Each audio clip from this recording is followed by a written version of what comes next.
Installing rubber hugger is fairly easy. You start with the band on one corner, proceed from one corner to the next corner, stretching it to the last corner, and you're all set. If you have an adjustable mattress, you'll notice that when you raise the mattress up or down, rubber hugger moves also.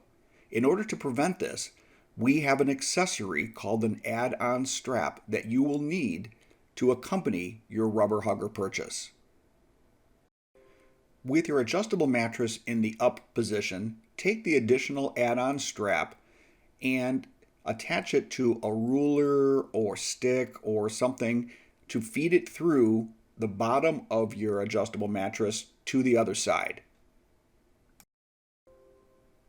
Open up the male and female part of the Velcro on the additional add-on strap and wrap it around the rubber hugger so that it attaches to it securely. Now walk around to the opposite side of your adjustable mattress and pull the add-on strap that you had fed through the bottom of your adjustable mattress and attach it to the rubber hugger band securely using the Velcro that is a part of the add-on strap. In order for rubber hugger to be secure on the middle of your mattress, go back to the opposite side where you first started to attach the adjustable strap.